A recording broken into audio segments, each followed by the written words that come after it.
Turli xil kasalliklarning davosi bu, bilasizlar, hijama. Bu bemorimiz bizlarga 4 kun oldin kuchli temperatura bilan kelgan. Juda ko'p bemorlar hijamadan qo'rqadi. Ha desa, shu olmos bilan kechki vaqti og'ritadi deydi. Shu vaqtdan bir aytib o'ting. Hozir bu bemorimizni o'ng qo'lida harakat chegaralangan. Bizlar buni insultdan keyingi asoratni igloterapiya orqali lechiniya turibmiz. Menimcha shu shifokorimiz Gulchehra Alloh berganova bir kashfiyot yaratdi o'xshaydi-da, Gulchehra opa. Bu nima bu? Yelkalarimda og'riq bor deydi, bellarimda hamda oyoqlarimda deydi, uzinasini tortib turadigan og'riq bo'ladi deydi. Kimdir bel og'riydi, kimdir grija, kimdir sohir, kimdir davleniya. Hamma kasallik davosi yana xudo xolasa hijama deb bilaman. Bo'yin umurtqalarida tuz bor ekan. Gulchehra mana bir donishim bor, do'stim borda. 6 oydanmi, 3 oydanmi qarshi zuluk olaveradi. Bu nima kasalliklarga davo etadi o'zi? Shu bizlar hozir ko'rsatib turgan olovli bankalarimiz, biomassajyor apparatlarimiz, ozona terapiyalarimiz hamda hijama bilan, ayniqsa zuluk bilan yaxshi bo'lib turibdi. Demak, Gulchehra tabobat klinikasiga kelib, doktorning maslahatini olish, qolaversa kasal haqida ma'lumotlarga ega bo'lish mutlaqo bepul ekan.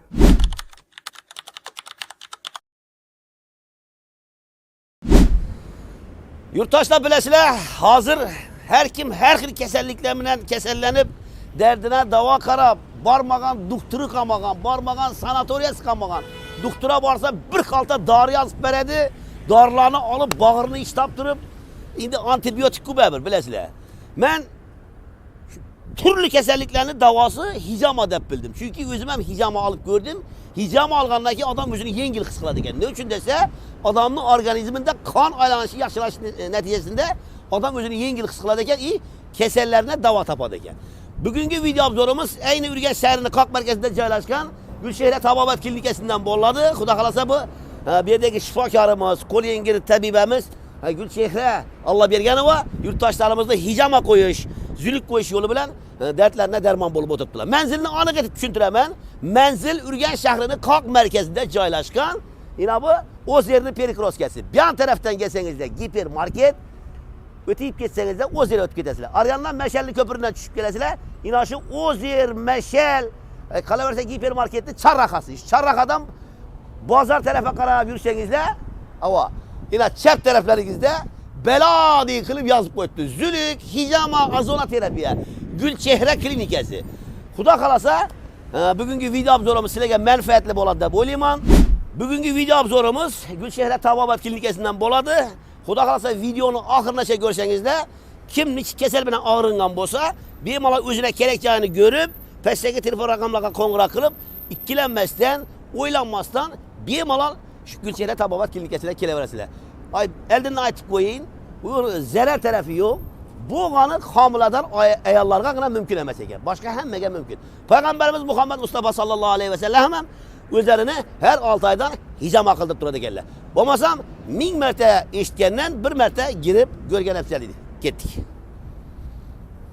Otajon Potpot YouTube kanalining obunachilari, xudo xolasa Gulchehra Alloh berganovani ish jarayonini sizlar bilan birga kuzatamiz. Bo'lmasam ketdik. Gulchehra opa, harimadingizmi? Assalomu alaykum. Va alaykum assalom.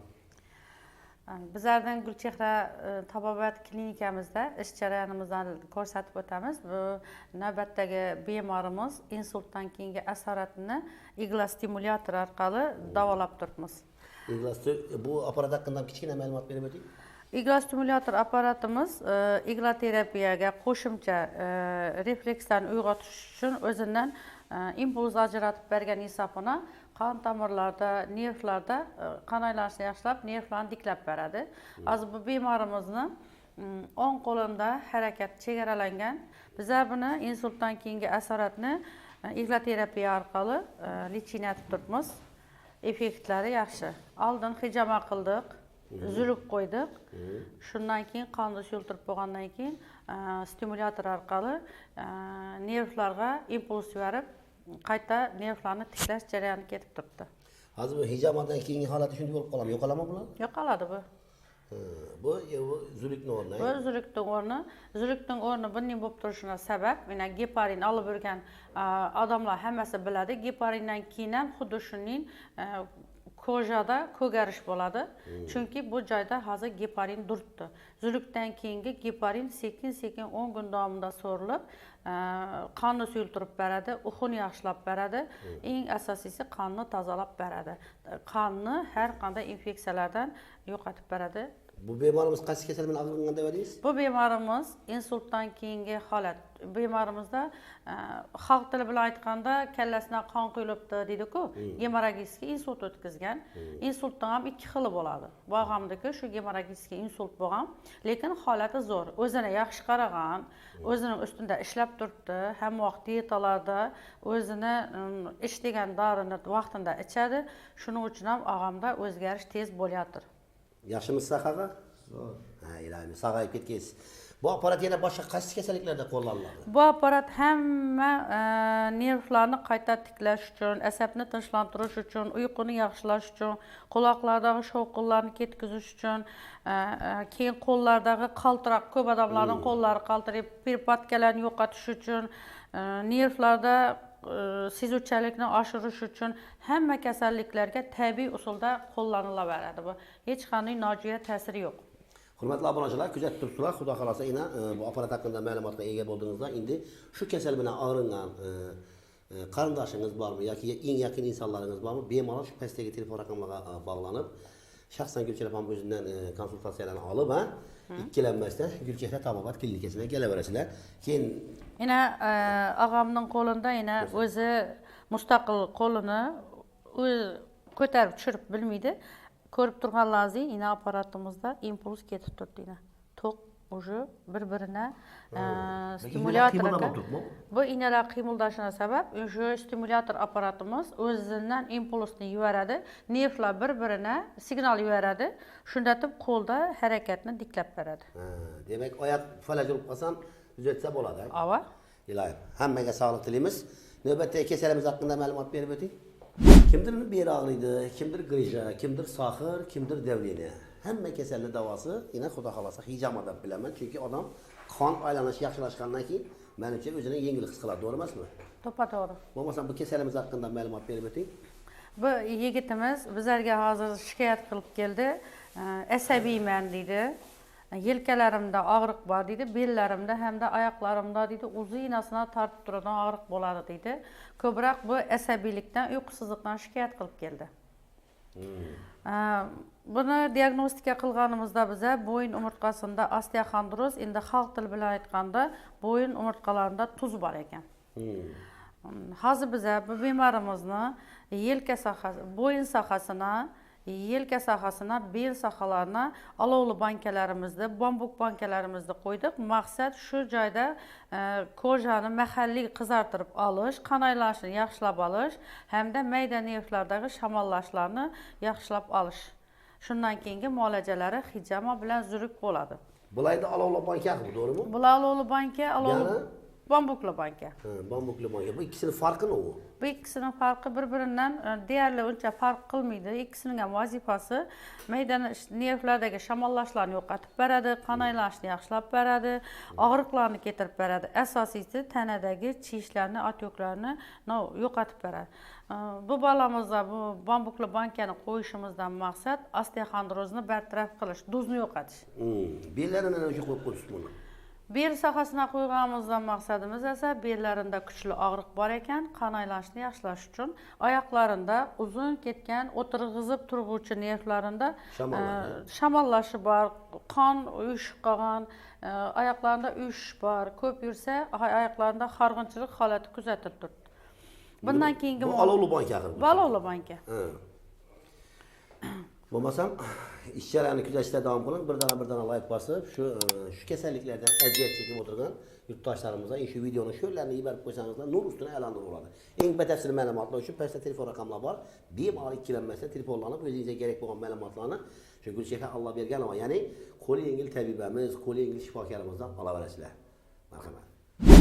Gulchehra opa, ko'p bemorlar shu hijamadan qo'rqadi. Ha desa, shu olmos bilan kechki vaqtda og'ritadi deydi. Shu vaqtdan bir aytib o'ting, bemorlar. Bu yigitimiz ham o'zi kelgan vaqtda birinchi bergan savoli shu bo'ldi. Epga og'riymi dedi. Yo'q, bu endi har bir mutaxassisning o'zining ishini, qo'lini, ya'ni og'ir yengil deydi-ku, qo'li yengil deydi-ku, o'sha qaraydi. Og'ridimi sizda? Yo'q, sezilmaydi. Ha, demek Bunda mutaxassis yaxshi bo'lsa, hech qanday og'riq sezilmaydi. Chunki bizlar terining qavatini birinchi o'rganishimiz kerak bo'ladi. Terining ham o'zina yarasha qavatlari bo'ladi. Bizlar faqatgina epiteliy qavatini, teri butunligini buzamiz. Uni qonni ko'p chiqaraman deb o'tkir darajada kesmaslik kerak bo'ladi. Bir qat derining tenidan chiqib turgan qon, derma qavatdan chiqib turibdi bu qon. Biz yetadi. Unda og'riq bo'lmaydi, og'riq sezilmaydi. Lekin o'zina yo'llara do'ynib qolgan qon yana ko'rib turganingizdek chiqib turibdi. Bu qonlarga e'tibor bersam, qo'y qonmi bu? Go'sht yo'q bu. Endi nima kasal bo'yicha bu o'zi? bu kasalimiz ham shu uyqusizlik, charchoq hamda oyoqlarida og'rig'i bor ekan. Belga bir dana qo'yibsiz. Asosiy oyoqning og'riqlari bizlardan belimizdan S1, L4, L5 dan boshlanadi. Shu bizlarning aytib turgan tochkamizda nervlar qisilish holati bo'lsa, oyoqlarda og'riq bo'ladi. Chunki shu joyda nervlar qisilgan bo'ladi. Ko'pincha endi sho'llarga ko'p qo'yiladi bu ekan. Sho'llarga ko'p qo'yiladi. Endi bizlar kasalning shikoyatini qarab qo'yamiz. Bu bolangizni bizlarga uyqusizlik degani uchun bu bemorimiz bizlarga 4 kun oldin kuchli temperatura bilan kelgan. Keyin bu balani bilasizlar, men Respublika shoshlanish tez tibbiy ilmiy yordami nevrologiya bo'limida ish faoliyatimni yuritaman. Keyin bu balani bizlar darrov shu terapiya bo'limi mudiri Qodirov Sherzodga yana yubordik. Sherzoddan bir kurs lichinasini olib keldi. Shamollash bo'lgan ekan, temperatura tushgandan keyin, ahvoli stabillashgandan keyin endi bu balani hijomat qilib turibmiz. Chunki bu ko'p dozada antibiotik oldi. Hozir bilasizlar, virus yurtdi. Endi buning kallasida og'riq qoldi. Chunki kallasida og'riq qolgan sababi gripp o'tkazdi bu. Virus o'tkazdi. Shuning uchun biz kallasida qon aylanishini yaxshilash uchun, tanadagi har qanday ionlarni yo'qotish uchun, ion degani bu yig'ni olib qolgan zahar deb aytsa to'g'ri keladi. Bu balani hozir boshida qon aylanishini yaxshilash uchun hijama qilib turibmiz. Asosiy sunnat tochkalarga qilinib turibdi. Hozir temperatura yo'q, o'zi ahvoli yaxshi. Alisher, yaxshimisan? Yaxshimiz Sahir? Gulchehra opa, bu kalladan hijama olish uchun обязательно sochni oldirish kerakmi? Sochni oldirsa, aseptika, antiseptika degan narsalar bo'ladi meditsinada. Sochni oldirib kelsa, u joyda soch olinadi, soch qayta yuviladi. U joyda aseptika, antiseptikaga rioya qilingan holda hech qanday infeksiya tushmaydi. O'zingizga ishonch bilan ishlasa bo'ladi. Agar soch bilan ham qolamanman deb aytadilar-ku, soch bilan qilingan holda sochning tublarida har kimnikining o'zida yarasha infeksiya joylashadi. Bizlar shuning uchun sochni oldirishga, oldirib kelishini hamda tozalab shuni aseptika, antiseptika asoslarini, qonun qoidalarini rioya qilgan holda shunday qilamiz. Yaxshi. Hozir bilasizlar, zamon rivojlanib ketdi. Gulchehra tabobat klinikasida meni zamonaviy apparatlar kelib yo'lga qo'yildi. Bemorlarimizni bemalol muolaja qilib turibdilar. Endi men Gulchehra opamdan shuni so'ramoqchiman. Bu apparat nega ishlab chiqarilgan, nima kasalliklarga davo qiladi bu? Shifo bo'ladi. Bu apparatimiz biomassajyor apparati deb aytiladi. O'zidan nur tarqatgan hisobina o'zidan har kasalliklarga qarshi tuzni artishga, tanadagi sezuvchanlikni oshirishga o'zidan chiqargan impulslari orqali osteoxondrozni bartaraf qilamiz. Hamda qo'l harakatlarini tezlashtirib beramiz. Kallada qon aylanishini yaxshilab beradigan apparat hisoblanadi bu. Bu ko'pincha, bu apparatimiz ko'pincha kallasida shovqin bo'lganlari, qulog'ida shing'ildi bo'lganlari, hamda qo'llarida peripatka qaltirab yuradi-ku, shularga 100% yordam berib turibdi. Bizlarda natijalar bor. Demak, bu qo'lqop meniki bu, endi bu qo'lqop. Bu apparatimiz biomassajyor apparatga ulangan bo'ladi, shnur orqalidan. Mana ko'rib turganlaringizdek, bunda qo'llarına ulangan to'qlar. Qani men ushlab qo'yqani. O'tadi ekan bu qo'lga. O'tadi. Bu demak tuzlarni yetishdik. Tuzlarni yetib beradi, metabolizm jarayonini yaxshilab beradi, moddalar almashinuvini yaxshilab beradi, uglevodlar almashinuvini yaxshilab beradi, tanadagi chishlarni yo'qotib beradi, og'riqlarni ketkizib beradigan apparat bu. Demak, bir so'z bilan aytganda odamga qayta hayot bag'ishlaydi ekanda. Hozir ko'p odamning oyoq uyushib yotibdi, Dizimde duzum var dedi, belimde batım var dedi, kan, boyunlarım ağrıydı dedi, gıçırdap, doğru mu? Şulağa menimce yaxşı padakladı ha, şimdi mi? Bizlarda qarang, mana o'zi ko'pincha больницаlarda yotadi, qo'ng'ishlardan, doktorlardan ko'rinadi, okullarni oladi, hamma lichinalarni olib bo'lib, oxirida men endi zuluk olib ko'rsam ekan, hijam olib ko'rsam ekan deb keladi menga. Ko'p kasallar. Ko'p kasallar shunday bo'ladi. Oxirgi bosqichda kelgan kasallarimiz shu bizlar hozir ko'rsatib turgan olovli bankalarimiz, biomassajyor apparatlarimiz, ozonoterapiyalarimiz hamda hijama bilan, ayniqsa zuluk bilan yaxshi bo'lib turibdi. Igla stimulyator apparatimiz esa 90-100% gacha effekt berib turibdi. Hozir bu yigitni ko'rib turganingizdek, genning shartda biz hijama qilmadik. Asosiy kasallikning o'zagini topib, shunga qarama-qarshi lichinalar, ya'ni uni bartaraf qiladigan lichinalarni qilib turibmiz. Endi bu balamiz xudo xolasa o'zi sizlarga agar narsa atsib beraman desa so'rab beradi. Shundaqqina bir savol beraman. Kasal bo'lmagan odam ham hijam olsa bo'ladimi? Oldindan bir masalan kasallikni oldin olgan yaxshilik-ku. Endi mening qaraganda sizga bir narsa aytaman, kasal bo'lmagan odamning ham qoni quyuq bo'ladi. Hijamaning maqsadi tanamizdagi toksinlarni yo'qotish, tanamizda turib qolgan turg'un qonlarni olish hamda qonni suyultirish. U kasallikni kasal bo'lmay turib hijam olsa, kasallikning oldini olgan bo'ladi u odam. Aytadi-ku Ibn Sino, kasal vaqtida tanaga pul to'lamasang, kasal bo'lganingdan keyin 2 barobar to'laysan degan gap bo'ladi-da. Shuning uchun odam sog'lig'i o'zinda quvvati, sog'lig'i yaxshi vaqtida o'zina qarab yurgan. Endi shu yigitlarimiz shunday yigitlar toifasiga kiradi. Menimcha shu shifokorimiz Gulchehra Alloh berganova bir kashfiyot yaratdi o'xshaydi-da, Gulchehra opa. Bu nima bu? Bu ozonoterapiya degan apparat bo'ladi. Ozonator hamda konsentr orqali konsentr orqali natriy xlorning ichine kislorod do'yintirilib beriladi. Keyin bu doğrudan-doğru bemorimizga quyiladi. Bu hozir oldindan tayyorlanish jarayoni bor. Hozir tayyorlanish jarayoni bo'ladi. Apparat o'zi belgilab, o'zi to'xtatadi. Shu do'yingandan keyin doğrudan-doğru kasalga bu ozon apparati quyiladi. Ozonoterapiya qilinadi. Ozon qaysi kasalliklarga quyiladi bu? Ya bir boshqa maqsadda quyilami bu? Ozonoterapiya hamma kasalliklarga quyiladi. Hattoki homilador ayollarga, chaqaloqlarga ham qilsa bo'ladi buni. Chunki bu organizmda venamizda oqib turgan qonni kislorodga to'yintirib berib, qon miyaga qon haydashni yaxshilab beradi. Miyani kislorod bilan to'yintirib beradi, qonni suyultirib beradi hamda qonning tarkibidagi infeksiyalarni yo'qotib beradi. Urologik kasalliklarga, jenskiy kasalliklarga, yurak kasalliklarini, ichki organlarning har qanday kasalliklarni ozonoterapiya apparati mumkin. Demek men birini alsam bo'ladi ekan buni. Bo'ladi. Bir kurslik chelib olib. Bir kurslik chinasi 5 kun bo'ladi. Demek 5 ozon. Endi bu 5 kun deb aytiladi. Agar kardiologik kasalliklar bo'lsa, ozgina uni sonini ko'paytirish kerak bo'ladi. Masalan, o'pkasida kasalliklar, o'pka kasallar bo'ladi-ku, ularga ham ozgina cho'zsa bo'ladi. 10 martagacha qilma mumkin bu. Buni zarar tarafi yo'qmi? Yo'q, buni zarar tarafi yo'q. Qonni suyultirib beradi bu. Bo'lmasam, hurmatli obunachilar, birdalamizdan like bosib, bizlarni kuzatishda davom qilasizlar. Pastda telefon raqamlar, batafsil ma'lumotlar uchun telefon raqamlarini qo'yamiz. Bemalol telefonlashib, ikkilanmasdan shu Urganchda joylashgan Ko'lam bonining o'rnidagi Avashu Gulchehra tabobat klinikasiga kelaverasizlar.